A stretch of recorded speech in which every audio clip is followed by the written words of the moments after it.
Kalau bicara pertanian di negeri ini, itu bukan cuma soal tanah, pupuk, atau panen.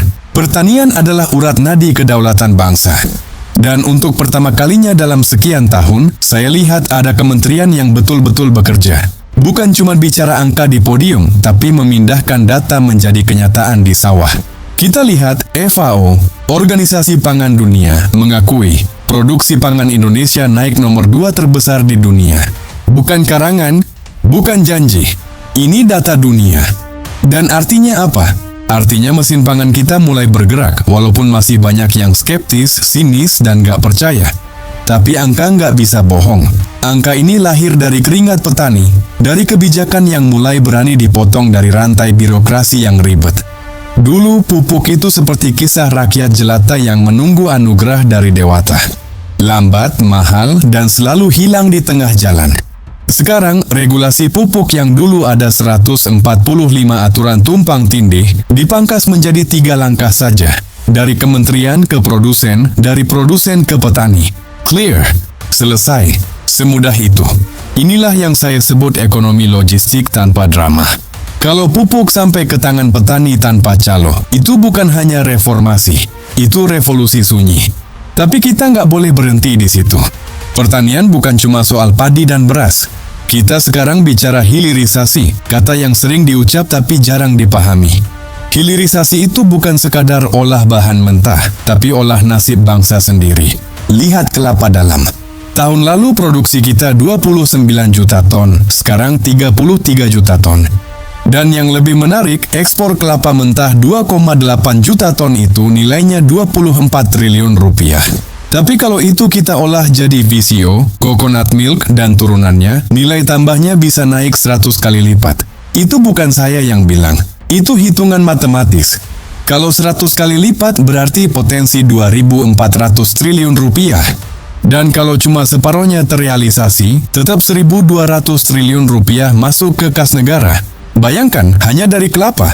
Ini baru satu komoditas. Kita belum bicara gambir, pala, mente, kopi, kakao. Indonesia menyuplai 80% gambir dunia, tapi kita masih kirim bahan mentah. Dunia yang olah, dunia yang kaya. Kita cuma nonton. Padahal dari gambir bisa lahir tinta pemilu, bahan kosmetik, obat herbal, sampai pewarna alami bernilai tinggi. Nah, sekarang pemerintah mulai sadar. Kementerian Pertanian dorong hilirisasi besar-besaran, dan ini bukan sekadar ide. Ini strategi bertahan hidup di era global yang makin kejam. Ingat, dunia sedang masuk badai pangan global. 4 tahun ke depan diprediksi jadi masa paling sulit dalam sejarah pangan modern. Tapi Indonesia punya peluang jadi lumbung dunia kalau kita main dengan strategi, bukan dengan wacana. Dan disinilah saya ingin beri dukungan penuh untuk langkah Kementerian Pertanian yang sekarang bergerak cepat, karena mereka nggak cuma jaga produksi, tapi juga bangun nilai tukar petani. Nilai tukar petani, NTP, yang sering diremehkan, sekarang naik sampai 124,36%.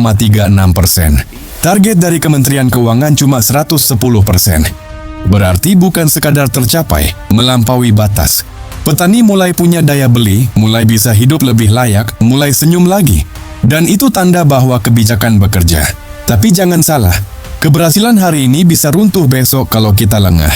Karena musuh bangsa ini bukan hanya kelaparan, tapi ketergantungan. Kita masih impor benih, masih tergantung alat, masih berharap dari pupuk luar negeri. Kalau kita nggak ubah mindset, semua hasil ini cuma jadi angin lalu. Itulah kenapa saya bilang ke sahabat-sahabat semua.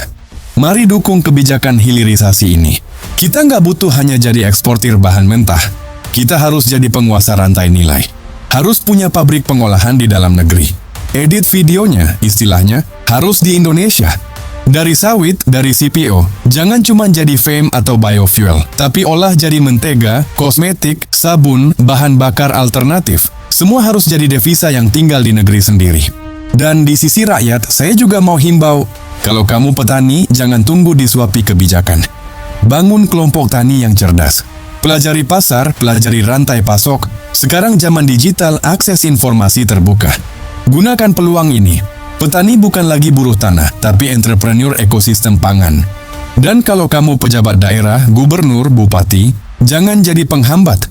Hilangkan mental tanda tangan berlapis-lapis.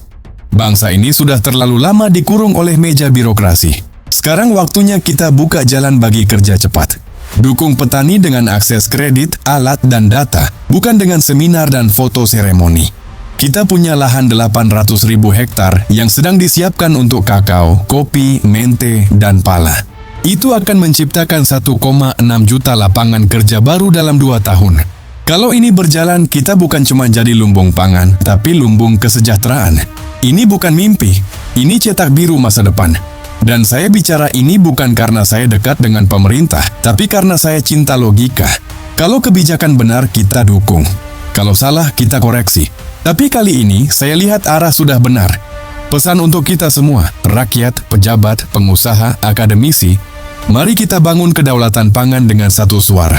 Karena kalau bangsa ini bisa mandiri dari makanannya sendiri, dari bahan bakarnya sendiri, maka nggak ada bangsa lain yang bisa menekan kita dengan ancaman embargo atau harga dolar. Itu baru kebebasan yang sejati. Kita ini sering lupa. Bangsa besar nggak diukur dari tinggi gedungnya, tapi dari siapa yang menanam makanannya. Kalau petani kita makmur, negara kita makmur. Kalau tanah ini subur tapi manusianya malas berpikir, kita cuma jadi penyewa di negeri sendiri. Saya melihat langkah Kementerian Pertanian hari ini, bukan sekadar program, tapi arah baru. Dulu pupuk dikurung birokrasi, sekarang dibuka jalurnya. Dulu petani teriak pupuk langka, sekarang mulai tenang. Dulu kita kirim kelapa mentah ke luar negeri, sekarang mulai belajar olah sendiri jadi VCO, coconut milk, dan turunannya. Nilai tambahnya bisa 100 kali lipat. Kalau itu berhasil, hasilnya bukan cuma triliunan rupiah, tapi rasa percaya diri bahwa kita bisa berdiri di atas kaki sendiri. Dan itulah poin utamanya. Bukan sekadar angka-angka, tapi mentalitas berdaulat. Bangsa yang bisa makan dari hasil tangannya sendiri, yang bisa olah bahan baku jadi barang jadi, itu bangsa yang tidak bisa ditekan oleh siapapun. Saya dukung penuh arah kebijakan pertanian yang sekarang, karena ini bukan sekadar urusan padi dan kelapa. Ini tentang ekosistem kemandirian ekonomi. Kalau petani sejahtera, nelayan berdaya, dan industri pengolahan tumbuh, maka ekonomi bawah akan menopang ekonomi atas. Bukan sebaliknya. Tapi kita juga harus jujur, semua ini nggak akan bertahan kalau rakyatnya cuma jadi penonton. Kamu yang dengar ini, entah petani, pelajar, ASN, atau pengusaha kecil, kamu bagian dari rantai itu. Kalau kamu kerja sungguh-sungguh, mikir cerdas, dan nggak mau disuapi terus, maka sistem ini akan hidup. Tapi kalau kamu hanya mengeluh, maka hasil sebesar apapun akan habis di meja konsumsi, bukan di meja produksi. Jadi saya ajak kamu, mari kita mulai dari hal kecil. Beli produk dalam negeri, bantu petani lokal, gunakan bahan olahan Indonesia. Karena setiap rupiah yang berputar di negeri ini adalah bentuk ketahanan. Dan setiap rupiah yang bocor ke luar negeri adalah bentuk kelemahan. Kalau kamu percaya bangsa ini bisa kuat karena kerja dan logika, bukan karena slogan dan drama, tekan tombol subscribe Nusa Global sekarang juga. Karena di ruang ini, kita nggak bicara mimpi, kita bicara data, strategi, dan keberanian berpikir. Klik like, tulis pendapatmu di kolom komentar, dan share video ini ke orang-orang yang masih pesimis dengan masa depan bangsa ini. Biar mereka tahu, Indonesia tidak kekurangan potensi. Yang kurang cuma orang yang mau berpikir dan bekerja untuk mengubahnya. Bangsa yang mampu mengolah tanahnya sendiri, tidak akan pernah kelaparan, dan bangsa yang berpikir dengan jernih, tidak akan pernah tertipu oleh narasi. Kita punya tanah yang subur, laut yang luas, dan rakyat yang tangguh. Sekarang saatnya punya kesadaran. Kesadaran bahwa kekuatan sejati bukan di istana, tapi di tangan rakyat yang mau berpikir, bekerja, dan menjaga negeri ini tetap berdiri tegak. Salam kedaulatan ekonomi, karena masa depan bangsa ini tidak akan datang dari wacana, tapi dari keberanian untuk mengolah apa yang kita punya, menjadi apa yang kita butuhkan.